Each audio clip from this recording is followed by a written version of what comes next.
हमारे साथ जुड़े हुए सभी साधक मित्रों का अभिवादन करते हुए आज का ध्यान ज्ञान शुरू करते हैं।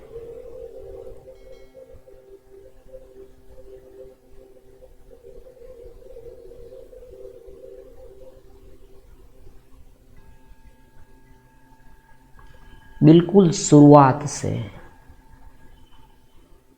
ब्रह्म विद्या, आत्मविद्या प्राचीन, अति प्राचीन होते हुए भी आज के युग में अर्वाचीन।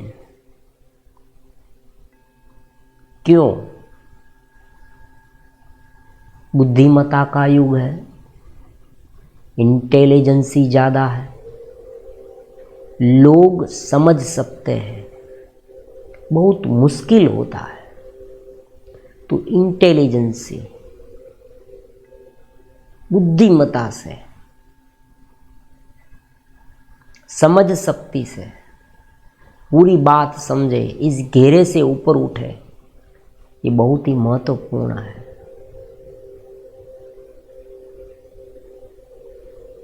आत्मविद्या, ब्रह्म विद्या, हालांकि जो भक्ति योग है वो उनके साथ सम्मिलित ही है,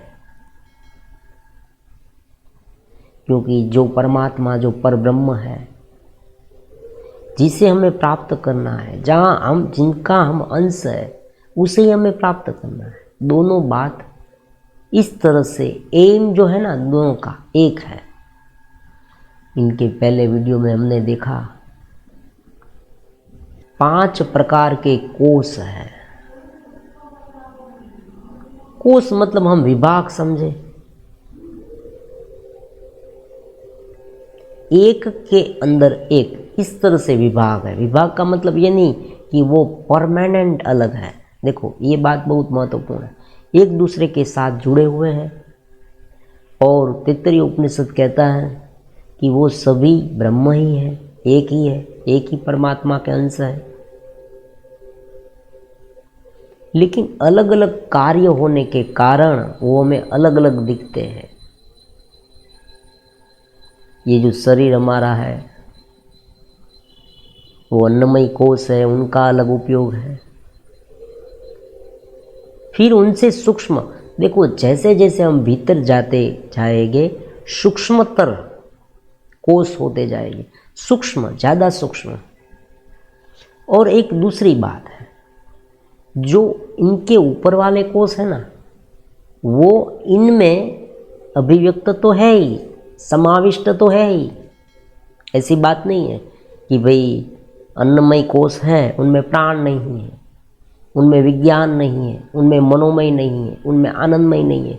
सारे कोश इनके बाद वाले कोश में अभिविष्ट है ही, मतलब मिक्सअप है, उनमें व्याप्त है, लेकिन उनका थोड़ा जड़ स्वरूप,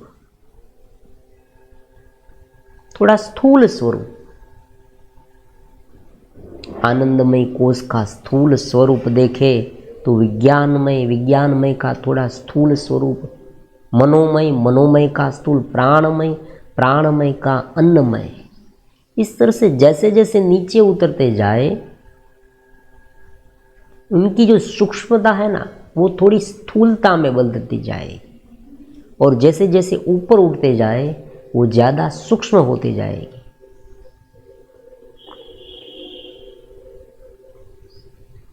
हमें ये अलग अलग कोष को इसलिए समझना है कि हम साधना कर पाए। हमारा एम ये है, अनुभूति, ज्ञान प्राप्ति का मेन फंडा हमारा जो है ना चैनल का, वो है अनुभूति।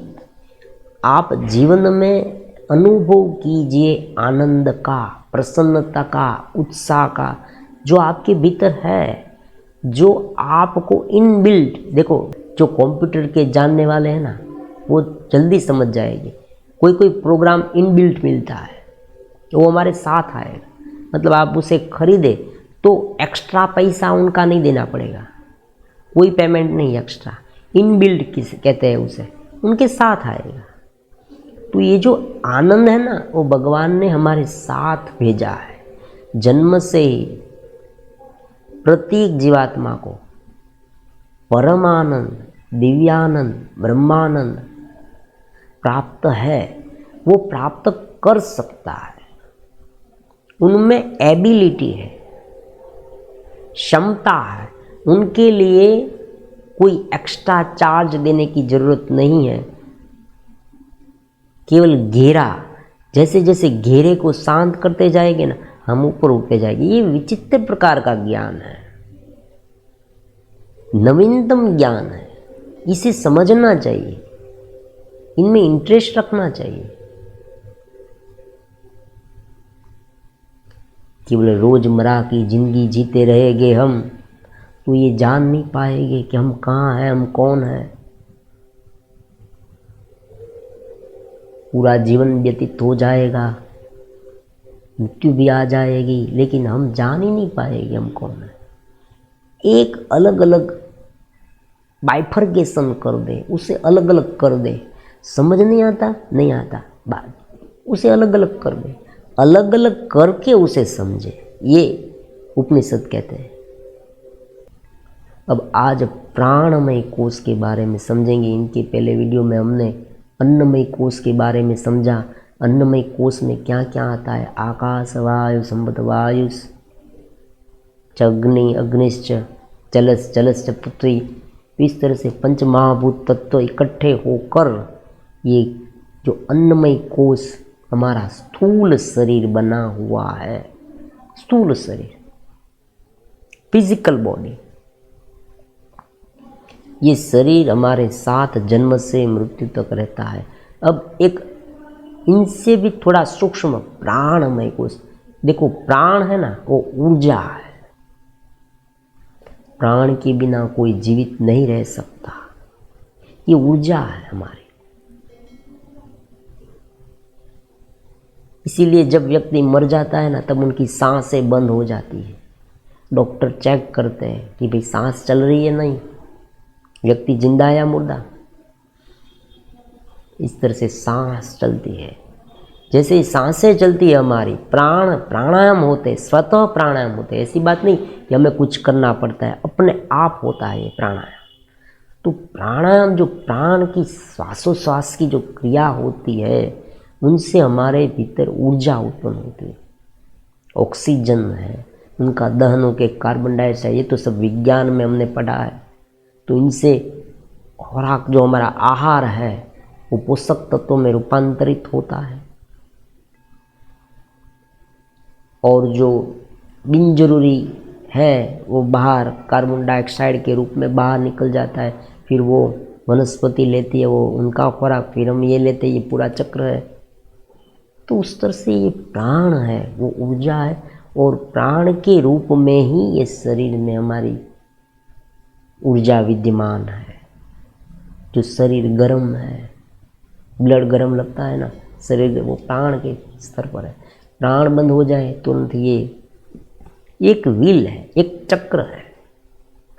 जैसे फैक्ट्री में एक चक्र को अगर आप घुमाए तो सारे चक्र चलने लगते हैं, उसी तरह से ये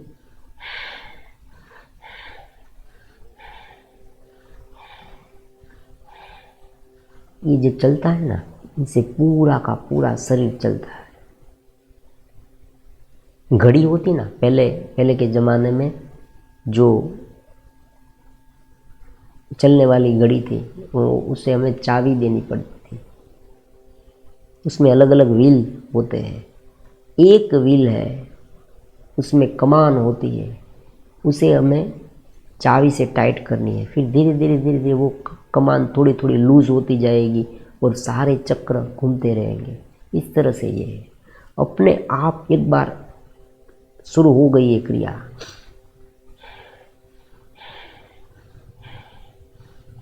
चलती रहेगी, चलती रहेगी, चलती रहेगी, चलती रहेगी।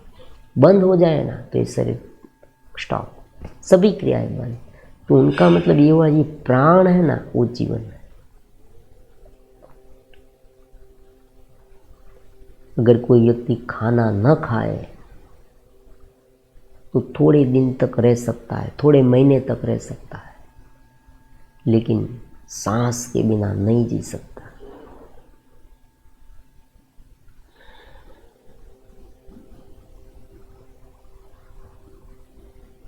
अब इतनी बात प्राण के लेवल पर है। अब दूसरी बात, 5 प्राण है। प्राण एक है लेकिन उनका अलग अलग कार्य है। प्राण सबसे पहला प्राण है, दूसरा अपान है, प्राण वायु, अपान वायु, उदान वायु, समान वायु और व्यान वायु। पांचे के अलग अलग उपयोग है।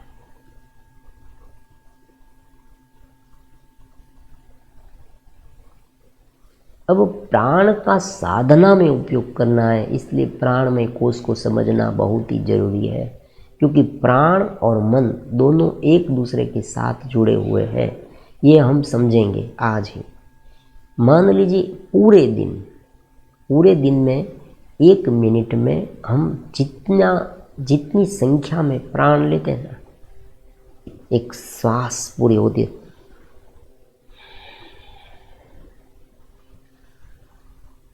हमने सांस ली, हमने रोकी, हमने छोड़ी, 1 मिनट में कितनी बार ये क्रिया हुई, वो गिनती करें।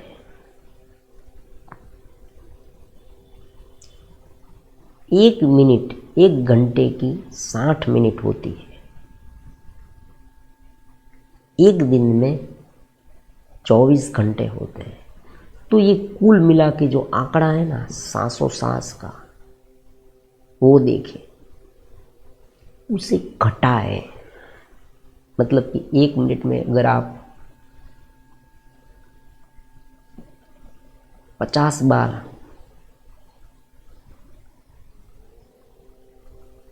30 बार लेते हैं प्राण को, तो उनसे घटाते जाए। इनसे क्या होगा? प्राणायाम होगा। ये कैलकुलेशन है पूरा। जैसे जैसे उसे घटाते जाएंगे, मन मंद होता जाएगा, शांत होता जाएगा, क्योंकि मन और प्राण दोनों एक दूसरे के साथ कनेक्ट है।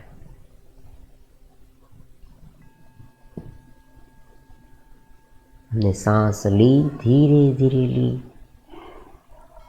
रोकी, छोड़ी। ये साइकिल जो है ना, ये इतनी संतुलित तरीके से शांत होती जानी चाहिए ध्यान में कि अपने आप ध्यान लग जाए, क्योंकि मन की जो गति है ना, वो उनके साथ जुड़ी हुई है।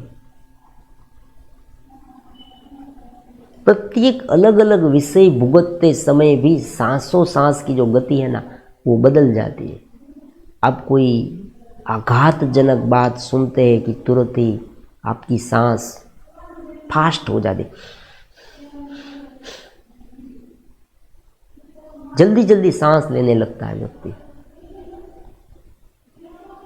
जब डर लगता है, जब कोई म्यूजिक बजता है, आपको बहुत अच्छा महसूस होता है, तब आपकी जो सांस है ना, वो एकदम शांत होती जाएगी।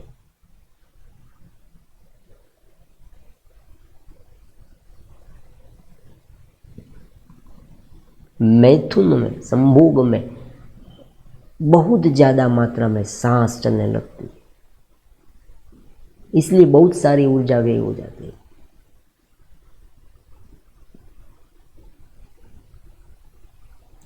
तो सांस की जो गति है, उनको धीरे धीरे कटौती करते जाए, घटाते जाए, उनकी मात्रा कम करते जाए और गहरी सांस लीजिए। ये यहाँ पर सीखना है साधना में। 3 स्टेप ब्रीदिंग। जो भी हमारे साधक है, इस चैनल से जुड़े हैं, वो सभी साधक मित्रों को 3 स्टेप ब्रीदिंग जो है वो रेगुलर बेस करने हैं, ताकि धीरे धीरे जो प्राण का प्रवाह सुसंतुलित हो जाए, एकदम संतुलित, और उनका आनंद आपको मिलने लगे। और मन पर जो कंट्रोल करना है ना, मनोमय कोश जो हमारा है, वो हमें समझ में आ जाए, हम उनसे ऊपर उठ पाए, उनको साधन समझ सके, उनको जान पाए, उनका बेहतर तरीके से उपयोग भी कर पाए।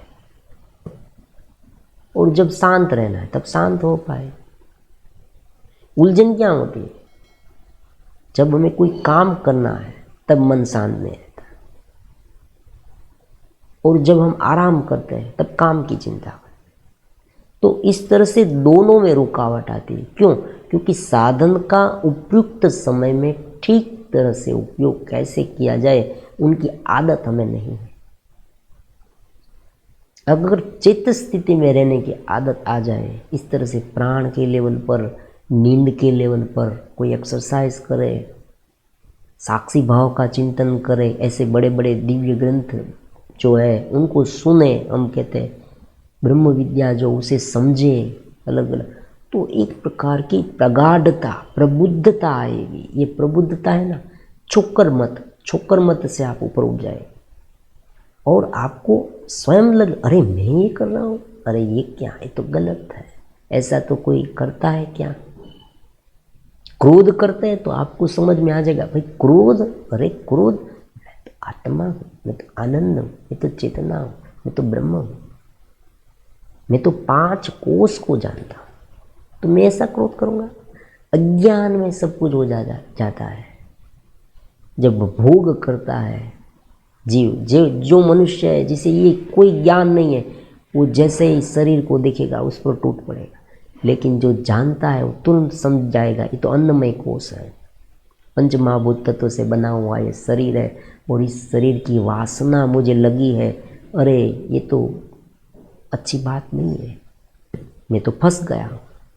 ये जो अरेराटी, ये जो समझ है ना, तुरंत ही रिएक्शन है ना, वो बहुत महत्वपूर्ण है। और वही रिएक्शन आपको ब्रह्म तक ले जाएगी। धीरे धीरे प्रगाढ़ता आएगी। इसी ज्ञान के समझना, मैं आनंद हूँ, ये तो प्रवाह है। प्राण के लेवल पर क्या करना है? प्राण 5 प्रकार के प्राण, यहाँ से लेकर द्वादशांत। देखो विज्ञान भैरव तंत्र में उनके बारे में कहा है कि द्वादशांत से लेकर हृदयाशांत तक, यहाँ से लेकर यहाँ तक प्राण का केंद्र है, प्राण का क्षेत्र है।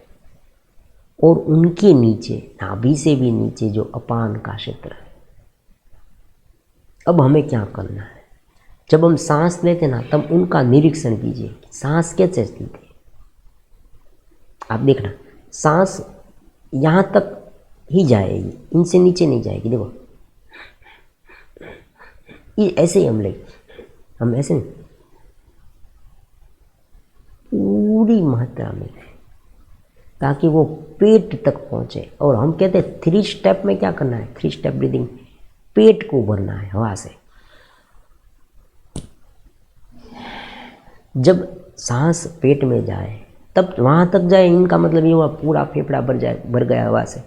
फिर वो पेट तक पहुँच गई, फिर उसे थोड़ी रोकी और फिर जैसे छोड़े तब पेट को खाली कर दे, मतलब अपान ऊपर आएगा।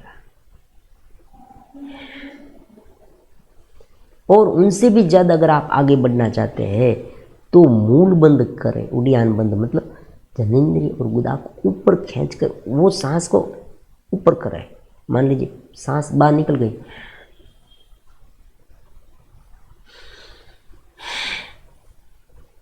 इस तरह से ये क्रिया करें। लेकिन ये जो मूल बंद की क्रिया पूरे दिन तो नहीं हो सकती, लेकिन ये गहरी सांस की क्रिया है ना, वो लंबे समय तक हम कर सकते हैं। ये दोनों में इतना डिफरेंस है। मूल बंद हम दिन में 3 प्रहर कर सकते हैं, रात को भी कर सकते हैं, आधी रात को कर सकते हैं। शांति से हम सोए हैं तब सोते समय भी सोते ये कर सकते हैं। ये क्रिया मूल बंद, उड़ियान बंद की, सांस को, प्राण अपान को ऊपर चढ़ाने, ये क्रिया है, ये कर सकते हैं।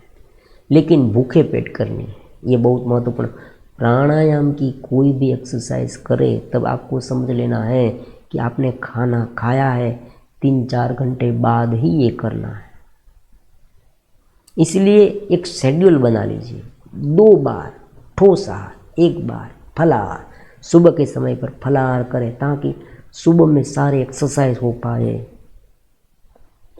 प्राणायाम हो पाए, ध्यान हो पाए, सब कुछ सुबह पर हो जाए। फिर आप दोपहर पर ठीक तरह से भोजन करें तो ये सब आसान हो जाए। फिर आप ये भी कर सकते हैं कि सुबह पर आप नाश्ता करें, दोपहर और रात को कोई लाइट ले, लेकिन 2 बार आहार, 1 बार फलाहार। तो प्राणायाम के लेवल पर हमें ये समझना है कि 3 स्टेप ब्रीदिंग करने हैं। प्राणमय कोश है वो जीवन है, इनसे ब्लड का सर्कुलेटिंग होता है, आहार का पाचन होता है, शरीर में जो गार्बेज है, कचरा, उनका निकाल होता है। ये समझ लो सभी क्रियाएं प्राण से होती है। आंखें बंद करना और खोलना ये भी प्राण से होता है।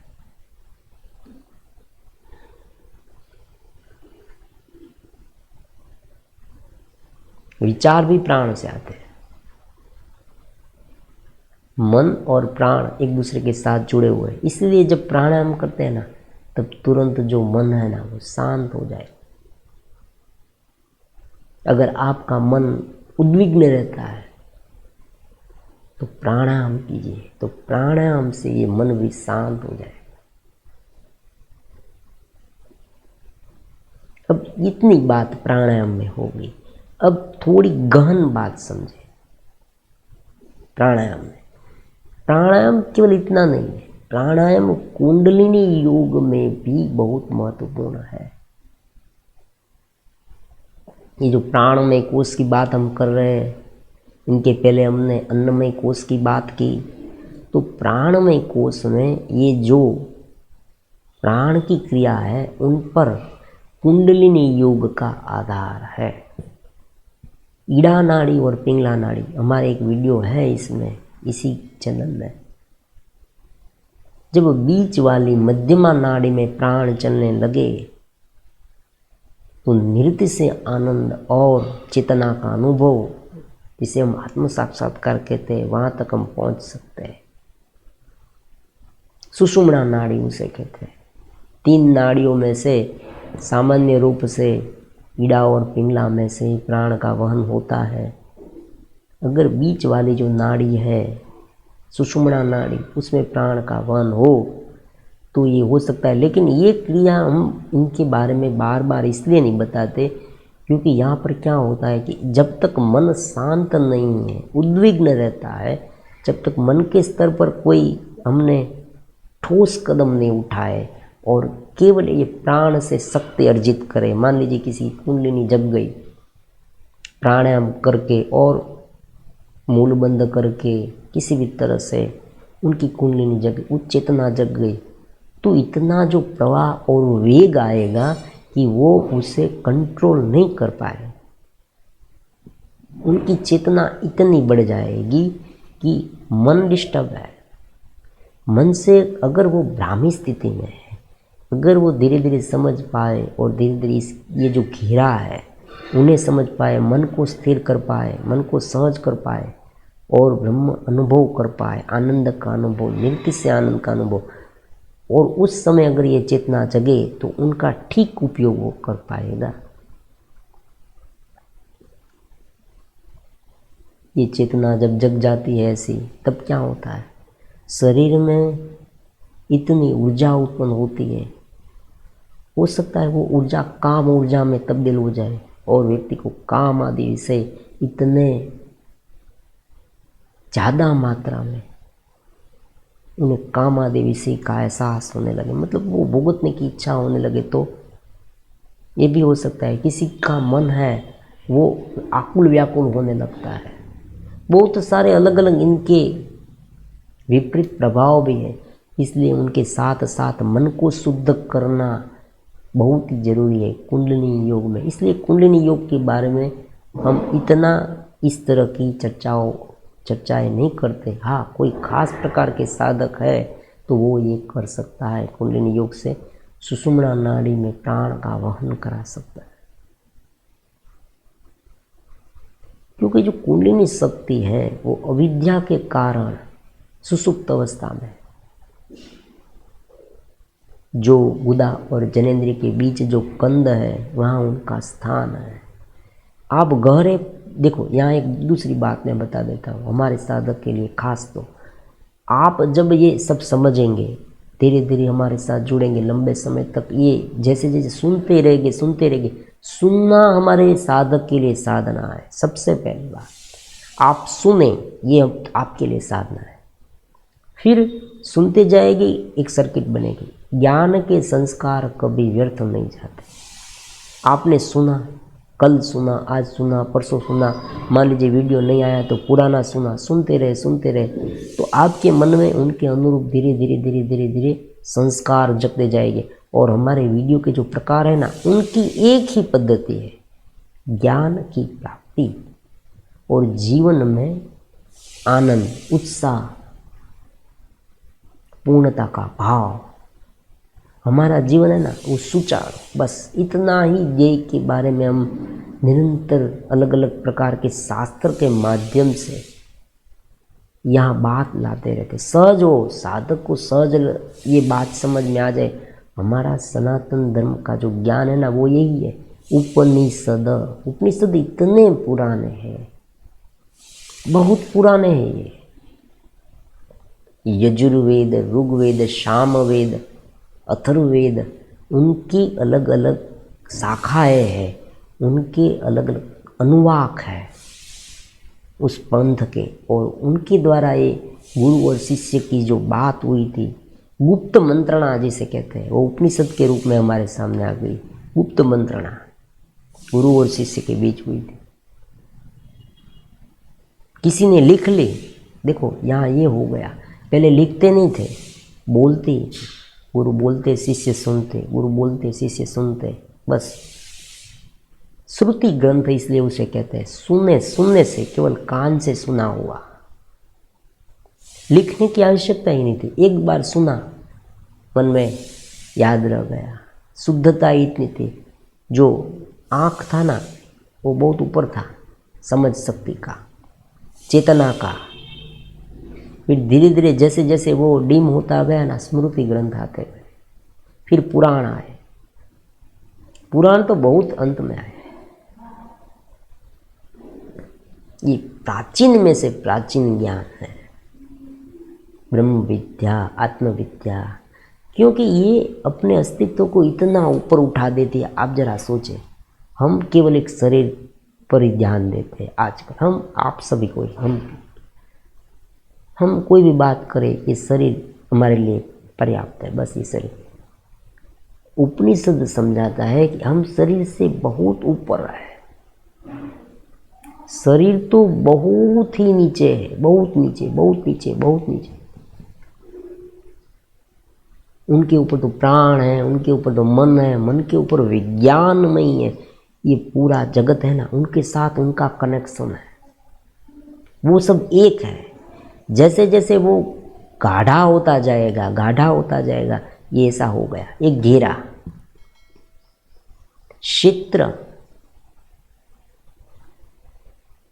इदम शरीरम क्षेत्र, परमात्मा कहते ना, परा और अपरा। ये अपरा है, भगवान ये भी कहते हैं परा अपरा। अपरा कहाँ से? पृथ्वी, अग्नि, वायु, जल, मन, बुद्धि, अहंकार, 8 प्रकार की मेरी अपरा है, और उनसे भी उत्कृष्ट परा प्रकृति है। ये भी जान।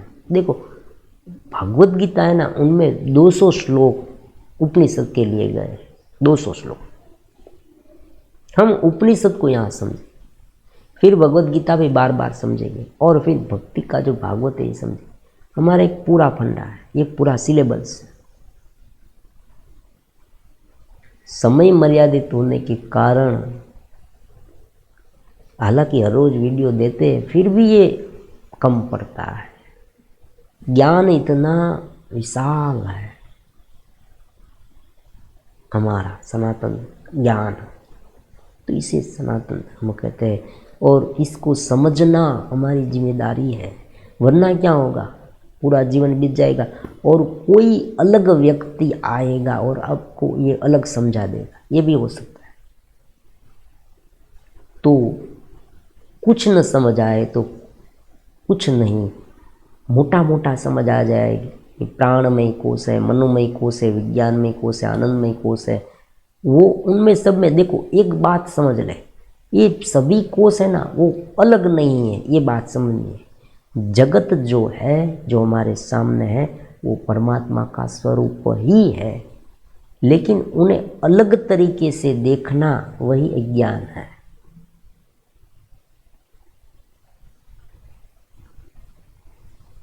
भागवत आप समझेंगे ना, तब आपको समझ में आ जाएगी। भागवत में ये बात है कि भाई सभी जगह पर परमात्मा है, भगवान है। यही बात उपनिषद में लिखी है, सभी जगह पर ब्रह्म है। ब्रह्म को अगर परमात्मा नाम दे दे तो ये हो गया। परमात्मा थोड़ा गहन पड़ा तो लोगों ने भगवान कर दिया कि भगवान सभी जगह पर। बात केवल इतनी। अब जो दिख रहा है वो अलग है, ऐसा समझाने के लिए माया शब्द लाए। माया, जब देखते हैं तब दिखता है, जब नहीं देखते तब नहीं होता है। जैसा हमने देखा, जैसा दृष्टा है वैसा उन्हें दिखाया, दृश्य दिखा। दृष्टा और दृश्य इस तरह से उन पे आधारित है। दृश्य दृष्टा है ना, दृश्य है ना, वो दृष्टा पर आधारित है। दृष्टा की स्थिति कैसी है, दृष्टा का मनोवलन कैसा है, दृष्टा की मान्यता कैसी है, दृष्टा कहाँ पर है, उसने कितनी साधना की है, उनके आधार पर उसे ये सब दृश्य दिख रहा है, जगत दिख रहा है। इसलिए उसे माया कही। असत भी है, सत असतो विद्यते भाव नासा सत विद्यते भव। असत का अभाव, सत का अभाव होता नहीं, असत का अस्तित्व होता नहीं, अनिर्वचनीय है। तो ये सभी बात जो है वो उपनिषद काल से ही आ रही है। उनके अलग अलग रूप बदलते जा रहे हैं हम, दूसरा कुछ नहीं है। तो आज के लिए इतना रखते हैं। कल हम मनोमय कोश के बारे में समझेंगे। अंत में फिर से एक सारांश बता देते हैं। अगर साधना में जल्दी से सफलता प्राप्त करनी है तो प्राणमय कोश समझने के साथ हमें उनके बारे में साधना करनी चाहिए नियमित रूप से। 3 स्टेप ब्रीदिंग जो है, अगर कोई व्यक्ति करे, ग्राउंड फ्लोर की बात है, हम ग्राउंड फ्लोर की बात भी बताते रहेंगे।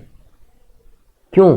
क्योंकि ये घेरा जब तक है ना, तब कितना भी ज्ञान हम जानेंगे लेकिन अनुभूति नहीं होगी।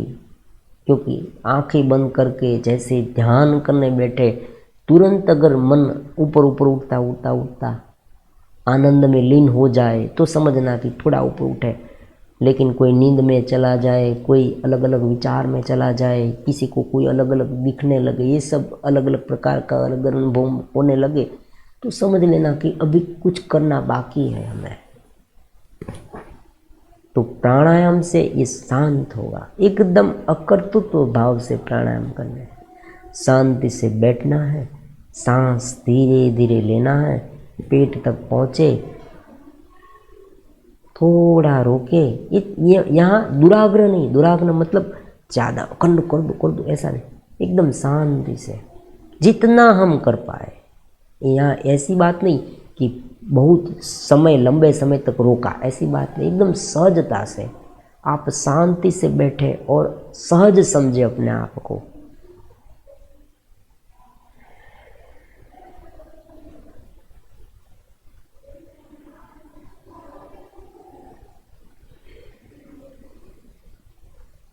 इस तरह से एक रिदम चलनी चाहिए। सांस ली, पेट तक पहुंची, थोड़ी रोकी, फिर धीरे धीरे बाहर निकाली, फिर थोड़ी शांति, फिर ली, फिर रोकी, फिर निकाली। ये शांत क्रिया करनी, शांत। यहाँ ये ऐसी बात है, जितना हम शांत होंगे उतना हम ऊपर उठेंगे, निखरेंगे। यहाँ उल्टी बात है। जितना शोर शराबा करेंगे ना मन में, उतना हम गिरते जाएंगे, घेरा ताकतवर बनेगा। और जितना शांत होते जाएंगे उतना ऊपर उठते जाएंगे। परिस्थिति को ज़्यादा मात्रा में हम हैंडल कर पाएंगे, ये बात भी है। बाह्य परिस्थिति, काम जो हम कर रहे हैं वर्तमान जीवन में, वो काम इतना आनंदित तरीके से हो पाएगा जितना हम भीतर से मजबूत, भीतर से आत्मचेतना में है आप, तो बाहर आपका जो काम है ना वो बहुत ही सुंदर तरीके से हो पाएगा। आज के लिए इतना रखते हैं। कल हम समझेंगे मनोमय कोश।